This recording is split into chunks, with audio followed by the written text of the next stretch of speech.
It doesn't happen often, but sometimes in life, there's a single decision, and how we make that decision will impact the rest of our lives.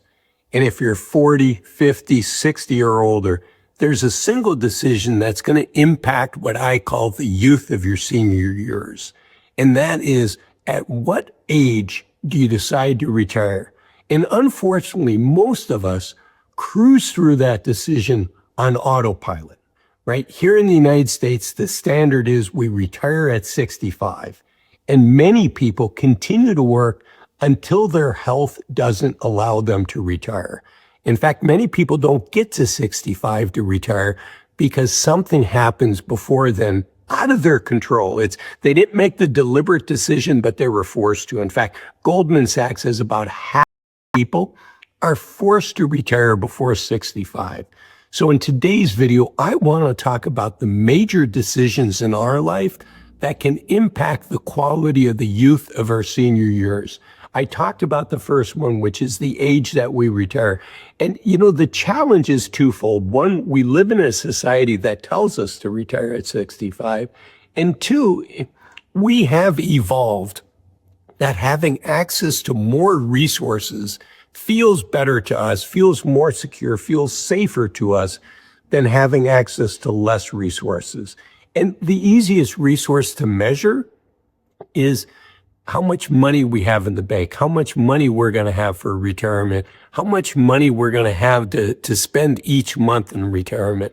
But, is the money the most important thing? Clearly, it's super important. But is it the most important thing? What about our time? What about our health?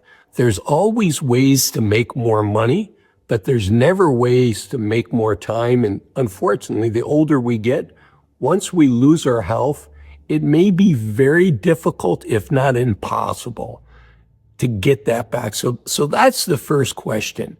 The next question is, what are we going to do to maintain our energy in retirement? Right? We all dream about having a wonderful retirement that's filled with adventures and activities and surrounded by people that we love and hobbies that we enjoy doing and bouncing out of bed because we're excited for the day. But in order to do that, we have to have energy. So what are we going to do to maintain our energy? The sad reality is the average 65-year-old and older spends almost 40 hours a week watching television. And I don't know about you, but that's not my idea of a fulfilling retirement. Yes, there are days that I like sitting on the couch and hanging out and watching television, but I want more, and I think you want more. We want to squeeze all the juice out of the youth of our senior years. So what are we going to do to maintain our energy level? And part of that is our health. Part of that is our passions. And I'm going to talk about this as the video goes on. Okay. The next one is, what are we going to spend our time on? Now, many people, when they think about retirement, are a little nervous about it because when we're working, we have 40, 50, 60 hours a week, maybe more, spoken for us. We don't need to think about how we're going to spend it. We get ready for work. We go to work. We're at work. We have a goal. We have we're part of a team. We have something we're trying to accomplish. And much of that is set for us. Once we retire, the good and the bad is we get to set that. And that can be daunting. That can be scary for people. Having retired myself 9 months ago, having been a retirement advisor for over 20 years before I retired, I can tell you, you don't have to worry about filling up 168 hours a week. If you want to retire to something, but if you have a passion, if you have something that you'd enjoy doing, if you have something that gives you purpose and joy, that can take up 10 to 20 hours a week, that is the foundation. That is the seed. That is the morsel that we need to plant that will then grow, will sprout into a harvest of other things that we can do. So don't think that you need something that's going to take 40, 50, 60 hours a week. Think, do I have something that could take 8 to 15 hours a week? And if you do, I think most of us will find that grows in to something that gives us a very fulfilling retirement. Okay. Not only what do we want to spend our time on, but what do we want to spend our money on? Now, the first thing is to make sure that we have a solid financial foundation. How do you do that? You do that by creating a plan. The gold standard for a plan is to work with a fiduciary financial advisor. That, unfortunately, usually costs about 1% of your investable assets a year. But you still do need a plan, whether you're going to work with a financial advisor or not. And I do have people that reach out and say, hey, Azul, I'm never going to work with a financial advisor. I want to do it myself.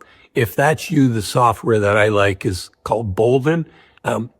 You can access Bolden. They have a free trial. They have a free plan. They also have a paid plan at this link here or the link in the description. I am an affiliate, but Bolden is much, much better than building your own plan in Excel or Google Sheets. And the reality is, even the paid plan, as I record this, is only $10 a month, so it's very affordable. Okay, let's keep going. The next one is our mental and our physical health. And I want to start with the mental health because having freedom, being able to spend our time doing what we want can be a wonderful playground for us, but it can also be a prison if we don't have our mental health. So I encourage you to invest the time, invest the money to do whatever you need to do to stay in a positive mental state of mind. I like to listen to books on positivity, authors that I like, that put me in a positive frame of mind. Also YouTube videos that put me in a positive frame of mind. Those are the things I like to do. I also, full disclosure, have used a therapist, both for my own personal mental health and then also for my wife and I to keep our marriage strong. So that's our mental health. Our physical health really is, to do what you can. The reality is, once we retire, it's a lot easier to spend time taking care of our health by going to the gym, doing something to maintain our cardiovascular health, taking time to stretch, taking time to do weight resistance training. I'm not a physician. Please speak to a physician before you do any of this. And then, how we eat and investing the time in good groceries, good cooking, and trying to eat as healthfully as we can. Speaking of, I'm not a doctor. I'm also not your financial advisor. I don't know your situation. So none of this is financial advice. Number 6 is, what's your next passion and purpose going to be? Again, you don't have to come up with this grandiose plan, but I do think having a seed to get you started is important. So thinking through what is that next thing that you're excited to do? And then the last 2 things is trying to stay as fit as you can until the very end. My 92-year-old father-in-law, as I record this, just unfortunately passed away less than a week ago. And he was playing golf, 18 holes of golf, a week before he passed away. And that's my goal as well. There's a great book. I don't talk about it often, but it's called Younger Next Year. And it talks about this concept of staying healthy as long as we can. And then finally, when the time comes, what are the factors that you'd want to do not resuscitate if you can't have this quality of life. I hope this video has been helpful. If so, this is the next video of mine you should watch next. Thanks for watching this one. Bye-bye.